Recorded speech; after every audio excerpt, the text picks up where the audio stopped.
You know those neighbors who act like they run the entire street? Yeah, I had one of those. And all it took was a couple of trash cans for things to spiral completely out of control that IT started like any ordinary week. Monday morning, I rolled my bins out to the curb just like every other house on the block. Nothing unusual, at least that's what I thought. But by Tuesday afternoon, I had a warning notice taped to my front door from the homeowners association. Apparently, someone had reported me for unauthorized placement of garbage receptacles. I didn't even know that was a thing. Now, I'm not the kind of person who likes drama. I'm the wave at your neighbors, mow your lawn, keep to yourself kind of guy. But this felt personal, and it didn't take long to figure out who was behind it. Her name was Karen. Yes, actually Karen, and she lived 2 doors down. She watched the block like a hawk and had this smug little smirk every time she passed my driveway. At first, I thought it was just a one-time thing. Maybe she had a bad day. Maybe the world gave her a bad hand, and she decided to take it out on my recycling bin. But no, this was just the beginning. What she didn't know was that in trying to mess with my peace, she stirred up the wrong guy. And by the end of it, she was the one packing her bags. That I moved into this neighborhood 5 years ago, and honestly, I loved it from day one. It was quiet, tree-lined, and full of those classic suburban homes with picket fences in front. Porches. People were friendly. The kind of place where you'd find handwritten invites for block parties in your mailbox and kids riding bikes until sunset. It felt safe. It felt like home. I made it a point to be a good neighbor. I'd wave to people walking their dogs, kept my lawn trimmed, and even helped old Mr. Jenkins next door fix his gutter one weekend. That's the kind of neighbor I wanted to be. I wasn't nosy, but I was respectful. You do your thing, I do mine, and we all get along. That was the unspoken rule. Then came Karen. She moved in about a year after me. At first, it seemed like she was just another quiet addition to the block. She mostly kept to herself, which I respected. But over time, she began to emerge from her shell in the most annoying way possible. She started leaving passive-aggressive notes on neighbors' mailboxes. Things like, "Please do not mow your lawn before 9 a.m. Some of us like to sleep in." People brushed it off at first. We figured maybe she was just adjusting. But the complaints started to grow. Lawn too long. She reported it. Dog barking. Another report. It was like she had nothing better to do than police everyone around her. And while most of us laughed it off, I had no idea she had her sights set directly on me. It was a rainy Monday morning when I pulled my bins out a little earlier than usual. Trash pickup was unpredictable lately, sometimes coming as early as 6:30 a.m. I didn't want to miss it. I left the cans by the curb at about 6 p.m. the night before. Hardly a crime, right? Well, by the next day, there was that bright orange HOA warning sticker staring me in the face. I peeled it off and read, "Garbage receptacles placed outside. Earlier than approved hours. Please adhere to community guidelines." Seriously? I emailed the HOA, trying to clear it up. They told me the report came with photo evidence. I asked who sent it, and while they wouldn't name names, they said a concerned resident. I didn't need to be a detective to figure it out. That same morning, Karen was standing across the street with her little Pomeranian, watching me with this smug expression like she'd just saved the neighborhood from a biological threat. I shrugged it off. One warning. Whatever, but then it happened again. This time, it was for blocking sidewalk access with my trash bin, which I absolutely didn't. And again, the HOA had a blurry picture of my trash can half an inch onto the edge of the sidewalk. That was when I knew it wasn't about the bins. Karen had made it her mission to watch me like a hawk and report every little thing. Maybe I looked too relaxed. Maybe I wasn't stressed enough for her liking. The thing is, when you poke the bear enough times, the bear wakes up. And I was done being quiet. After the second warning, I tried to kill her with kindness. I waved. I smiled. I even complimented her lawn decorations during Halloween. But Karen wasn't interested in peace offerings. She doubled down. Over the next few weeks, she reported my lawn for being too dry. During a drought, mind you. She claimed my porch light was too bright and affected her sleep. She even said my wind chimes were disruptive to the peace. Every minor inconvenience became a reason for a formal complaint. I half expected her to report the sun for rising too early. I talked to other neighbors. Turns out, I wasn't the only target. One couple got reported for having a non-standard mailbox. Another for leaving their Halloween pumpkins out a day past October 31st. Karen was making enemies faster than a mosquito in a tent, but she kept targeting me the most. I started documenting everything. Took pictures of my trash bins, time-stamped, when I put them out. I even installed a small camera above my garage just to keep a record. Then one night, I caught her. At 11 p.m., under the glow of the street lamp, she tiptoed over to my bins, nudged one slightly onto the sidewalk, and snapped a picture. It was like catching a raccoon in the act that I had her.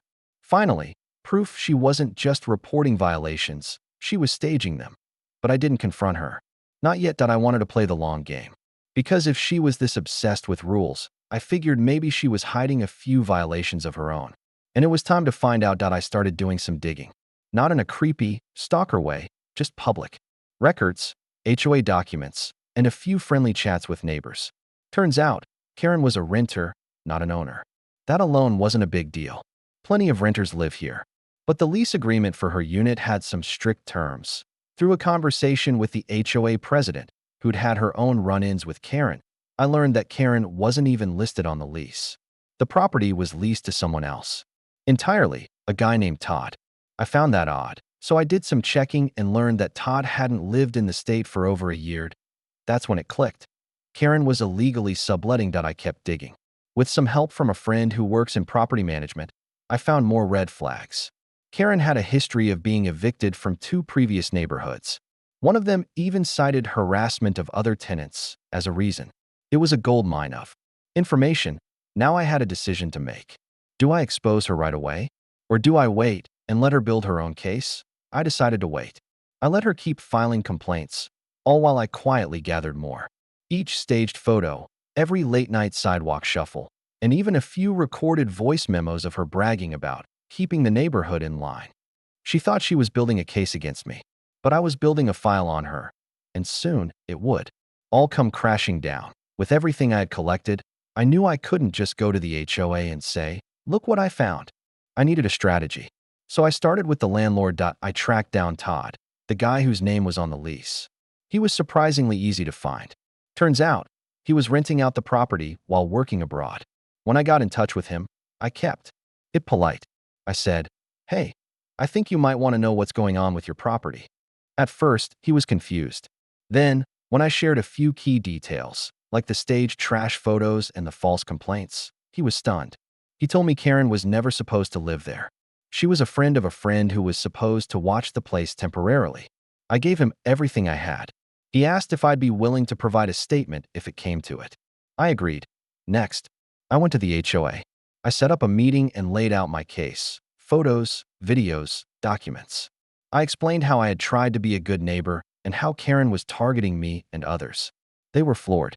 Turns out, they had received over 20 complaints from her in just 6 months. But here's the kicker. Many of her complaints violated HOA rules themselves, like entering another's property line or tampering with personal belongings. Between the HOA and the landlord, the wheels started turning.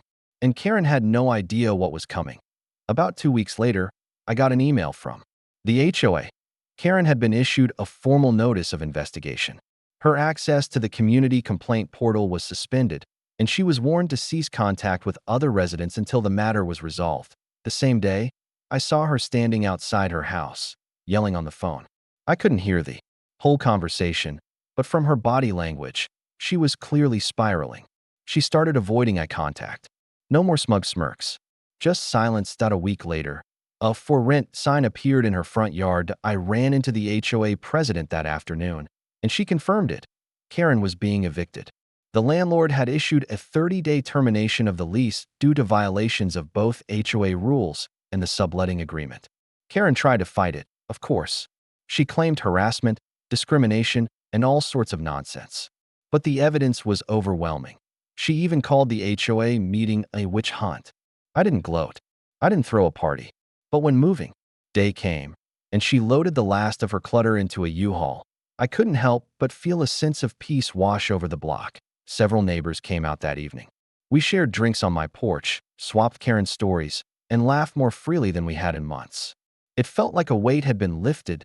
Justice, after all, doesn't always come in loud bangs.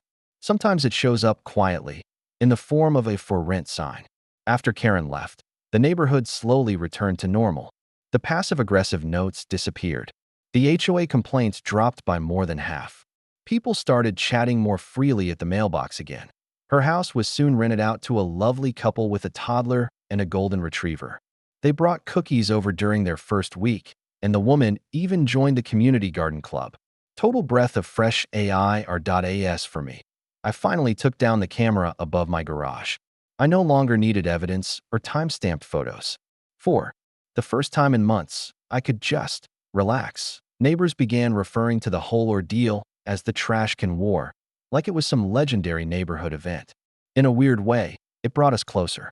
We all learned a valuable lesson about looking out for each other. One neighbor even joked about making "I Survive Karen" t-shirts. But for me, it wasn't about revenge. It was about standing up for myself. I believe in being a good neighbor, in minding my own business, and giving people the benefit of the doubt. But when someone makes it their mission to make your life miserable, you have every right to fight back, smartly, calmly, and with receipts. That here's the thing. Being petty never pays off in the long run. Karen thought she could control the block through intimidation and bogus complaints. But all she did was dig her own grave. People often think being the loudest makes them right. But it's patience, persistence, and truth that win in the end. I didn't stoop to her level. I let her show her true colors. And when the time came, I used her own actions against her. Anyone out there dealing with a difficult neighbor, know this: you're not alone. Keep records. Stay calm. And when the time is right, take action the right way. Sometimes justice comes in quiet, satisfying ways, like watching a moving van drive off into the sunset. And that, my friends, is how I got the trash can queen evicted. Thanks for listening to my story. If you've ever had a nightmare neighbor, drop your story in the comments. I'd love to hear it, but don't forget to like, subscribe, and hit that bell icon for more real-life drama turned neighborhood legend. See you in the next one.